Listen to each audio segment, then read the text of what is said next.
I have said many times at this point that Don't Hug Me, I'm Scared is one of my favorite pieces of media of all time. And that's true. I found the series just by being a kid on the internet, and I've been obsessed with it for almost 10 years now. I've referenced it many times on my channel, but somehow I've never made a full video about it. Until today. In this video, I'll be ranking every single episode of the original web series.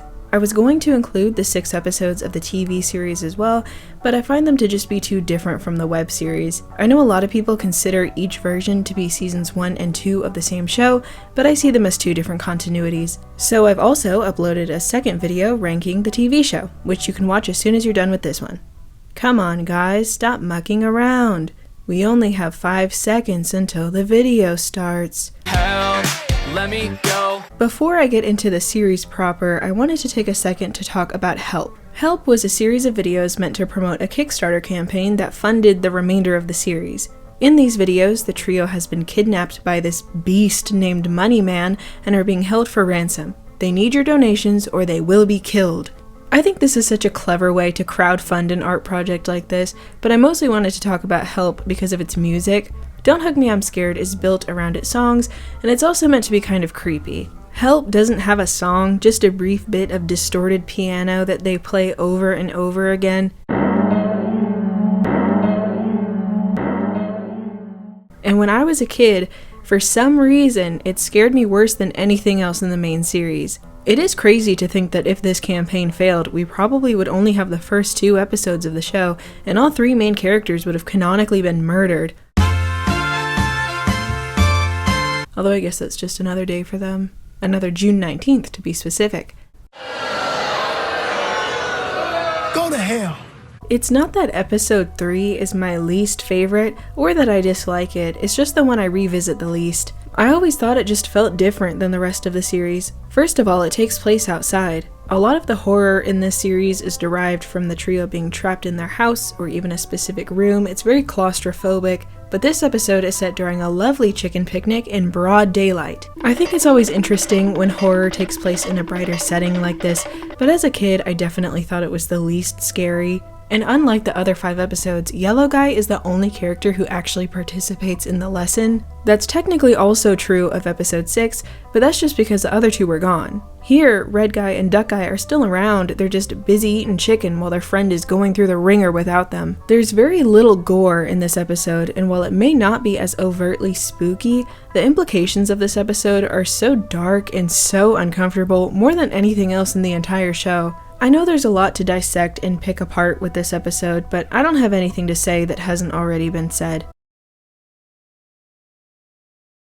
I do love the chicken picnic though. And then you pull out this little arm thing. First time we're seeing this little arm thing. The finale, episode 6, is where the structure of the series falls apart and we get a look behind the curtain. One of my favorite things about Don't Hug Me, I'm Scared is the ambiguity of it. There is a through line, but everything is kept intentionally vague. Every little detail is fodder for theories and speculation, and everything culminates in the final episode, episode 6. I do love this episode, but it's never been my favorite. I really enjoy the dynamic between the main trio, and this episode doesn't have that. I also never found the world of Red Guys to be all that interesting. But the ending is so crazy. When I was a kid, the control room and Roy's long-ass arm scared me so bad. I remember being so scared that when I was least expecting it, he would come up behind me and tap me on the shoulder. And this episode closes with one of the best concepts of the show, which was continued in the TV series, the time loop. Absolutely wild. This episode just clicked everything into place really nicely while still leaving room for interpretation. It was just really masterfully done. And it's ranked second to last. This was not an easy list to make. You got Jesus, man. What? I was just helping What did I tell you about touching my computer? I feel like if there was ever a live-action adaptation of Don't Hug Me, I'm Scared, Call in the Computer would be played by Rami Malek. I don't know how to explain it, they just look and sound kind of similar. I don't want to have sex with you! And Rami could pull it off, I think. He's a good actor. He won an Oscar for, I think it was Doolittle? The best part of this episode is the switch up in the middle. A pretty good chunk of this episode is spent inside the digital world and it's computer animated. Episodes 2 and 3 kind of did this too, but it's a much bigger deal here, and I respect it.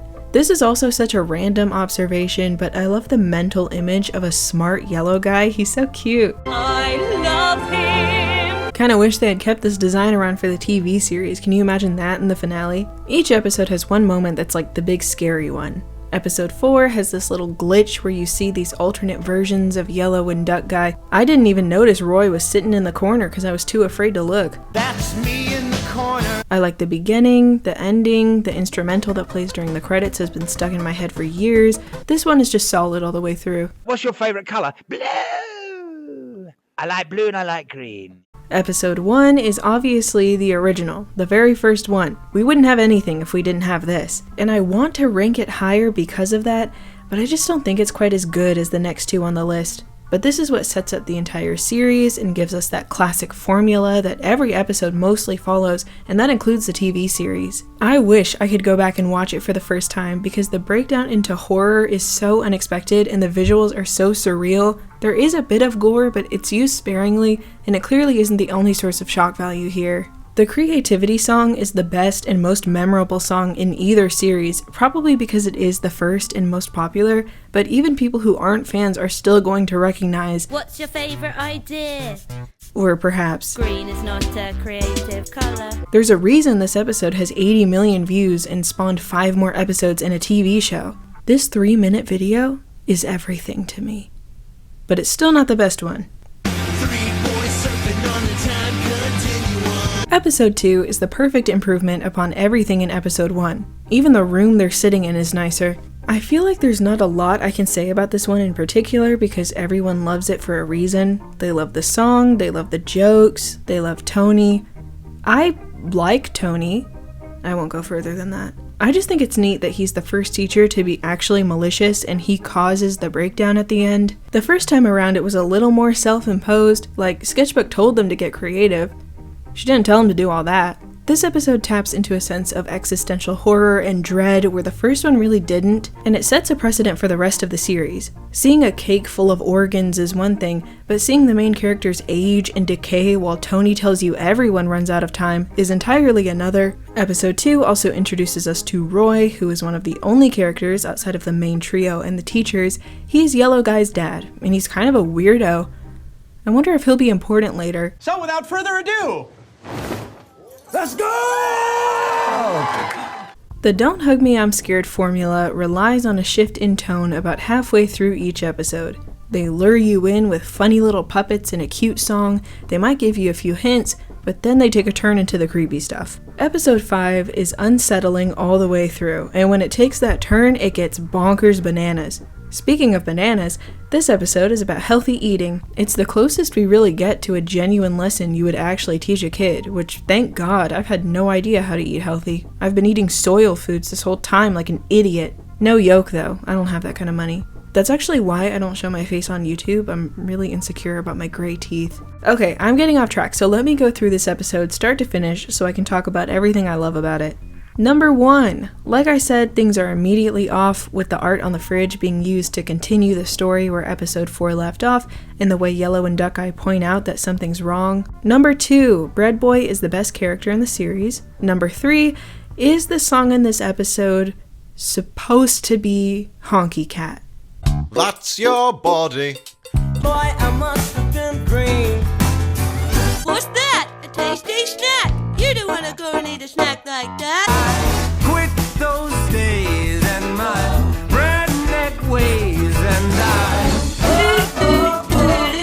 Number 4. I like the idea of simple foods being healthy and fancy foods being unhealthy. It's pretty funny. Also, this video taught me what aspic is. Number 5. This guy. Number 6. What's that? A pizza slice? Number 7. This episode goes so insanely far off the deep end. The shot of Duck Guy laying on a hospital bed with what must be real organs being pulled out of him and being eaten by cans. Jesus Christ. I watched this when I was 11 and I never forgot it. I couldn't sleep without a nightlight for like a week. I'm not a big gore hound, okay? I don't like blood and guts without a purpose, but this is something else. Nothing else in the series comes close to being as shocking as this, and it's not because of the gore, it's because of what's happening in the story that led us to it.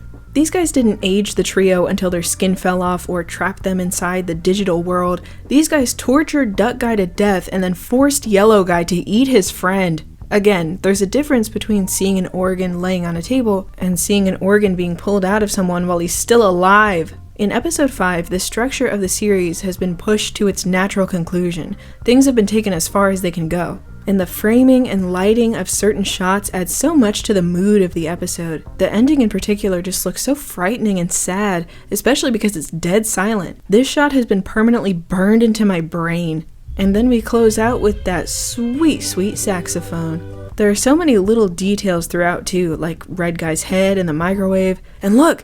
That's Roy in the corner! In my mind, episode 5 is the best that Don't Hug Me I'm Scared has ever been, and probably will ever be. It has so much of everything that makes the series great. It's crazy, spooky, scary, hilarious. I honestly think of all these episodes as being pretty close to perfect, but episode 5 of Don't Hug Me I'm Scared is hands down the best one.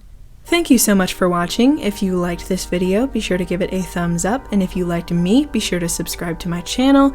If you want, you can even turn notifications on so you'll be the first to know the next time I'm fixing you a delicious chicken picnic.